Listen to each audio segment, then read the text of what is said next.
I really am a huge proponent of communication. You got to feel it to heal it. Don't be afraid to tell someone, hey, this really hurt me. And it doesn't mean you have to accept their apology. It doesn't mean you have to, maybe they won't even respond and you have to deal with that, But it's a whole process of just being okay with knowing that at the end of the day, you just have you that you're responsible for. And you're responsible for your emotions and your process. And when you take that radical responsibility, then you actually become more powerful.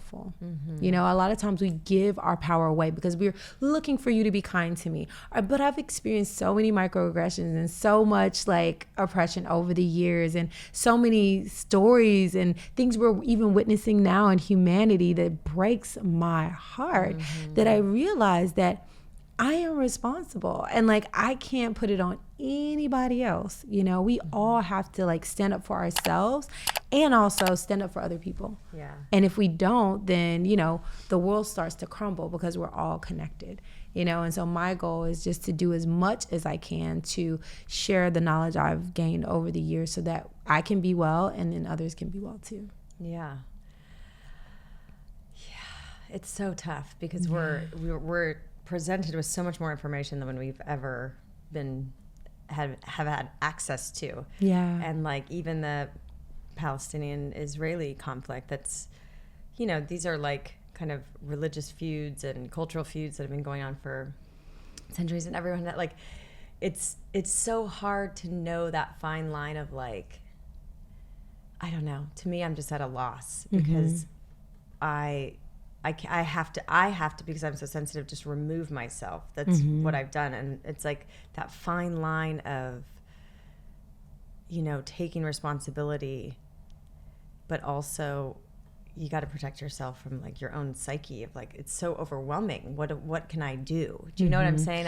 How do you guide someone through it stresses me out. I can't handle looking at the violence of war. I just can't. Yet I don't want to be ignorant and turn my back to something that's going on in the world that may need voices. You know what I mean? Yeah. It's so hard. I always tell people, do what you can. If you're frustrated, it means you should do more. When you're doing everything you can do, that frustration actually starts to release. Because remember, the frustration is our body talking to us. So when I'm just frustrated, I'm going live. I'm talking about how I feel. And I just did that maybe a week or two ago, because I was literally in tears. I was be honest about how you feel, because you ain't happy all the time. Yeah. So show your tears and show your humanity. Yeah. So I think it's important to show our humanity. No, we don't have all the answers. No, our tears are not going to save the world, but it's a start. Being honest about how we feel is a start. And even when that feeling is just what you said, I just don't know what to do. And that's okay. I think we feel we have to have it all figured out, but we don't. It's just doing what we can, even if it's sharing, even if it's writing, even if it's whatever you feel intuitively, not what someone said you should do, but you feel inside and ask yourself, what should I do? And that what you should do could be just taking care of yourself and your family and making sure they're well. It could be taking care of your community, because I truly believe the better we take care of ourselves and our families and our community, that affects the entire world. We are in this position because of manipulation and control and power and all that other stuff. And it's not just a war between the two people or groups that you mentioned. It's happening all over the world. We are trying to control other people to maintain power. And I say we because I'm a part of the problem and I'm also a part of the solution. And that's how much responsibility I take. But I also remove and say, okay, how can I step back and mirror this responsibility in my relationships at home and a local level? And I think when we find those solutions, what relationship in your family are you battling?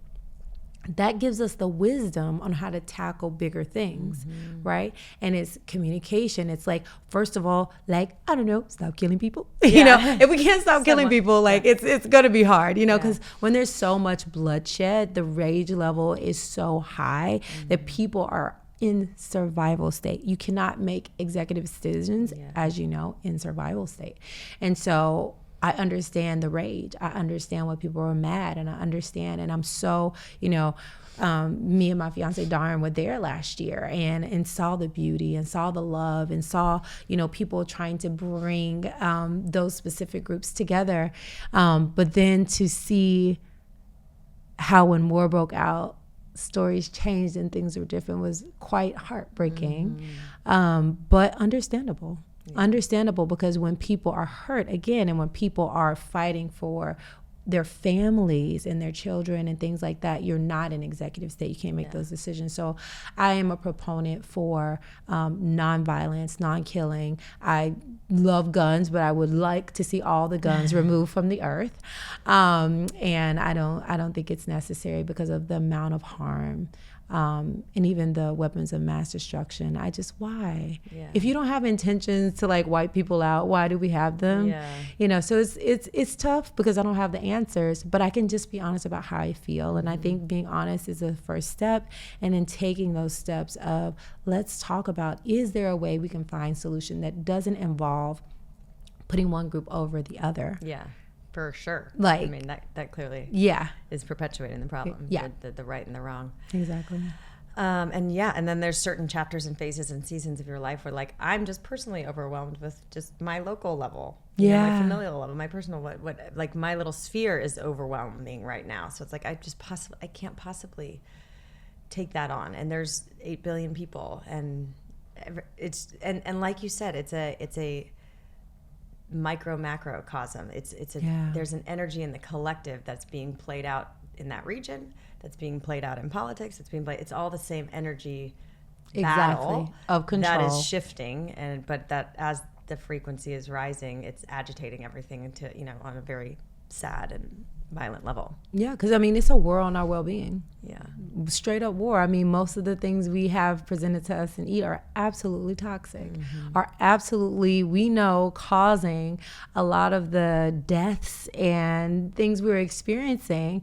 And it's right there, killing us, killing our children. And that's happening too. Yeah. We can talk about that and how that's just disgusting. And people that feel like they're doing the right things are literally killing themselves and their families. And it's hard because I grew up unaware of all of the toxins and poisons in my home, in my food, in my clothes, like all around, and that's what I love about our friend Anthony Williams, because he's really exposing, and many, many other people's, but he's the closest person that I feel they're really tackling it on a big level. Yeah. And I feel like it's so important, and we have to scream it from the mountaintop until we change, because we do vote with our dollars. And the less we support that toxic feeding of ourselves and our families, the more we'll get closer to nature. And the closer we are to nature, which, back to your original question, what can people do? The closer you are to nature, the closer we are to natural order, the better we're going to feel, the more we're going to heal, the more we'll be able to forgive. We start to feel the energy. But when we numb ourselves, we actually normalize our pain. We normalize abuse. We normalize like all these things that we shouldn't. I remember I went through like 2 weeks of like this healing work, and I put my phone to my ear and I could feel the electromagnetic energy. And I was like, oh my goodness. And I was like, okay, was it just me? And I like have my friends that they're like, we don't feel anything. I was like, okay, I think I just cleansed a little bit too much. I was like, I do not want to feel the radiation waves from my phone. Someone bring me something toxic, because I was so, give me a cracker. I was so frightened because I could feel that deeply. And I feel like it's so important though, just to know. And that's why I love doing the studies of, a lot of people call it like biohacking, but people do it for different reasons. But for me, really studying how energy works is really important, because we're energetic beings. And so when a person is healing, doing the transformational letter writing, spending time in nature, grounding, doing like neuroemotional work, and letting your feelings out is important. Exercising, moving the body, doing somatic movement, eating things that are healing and cleansing and nourishing, and even socializing. Like, one of the things I recommend is just like go out with your friends, talk to someone, because a lot of times like when I get really bad, I isolate, and I just want to be by myself. And a lot of people are going through like a lot of economic struggle right now. And so knowing how to do things that can help when you might not have a lot of money in the bank, but you have love and you have community and ways that you can feel abundance, whether you have a lot of money in the bank or a little money.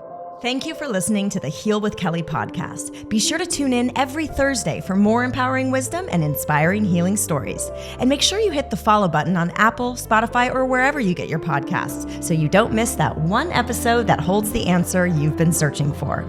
Oh, and if you found this episode inspiring, please rate, review, and share Heal with Kelly so that we can grow our audience and reach more people. We truly appreciate it. Lots of love.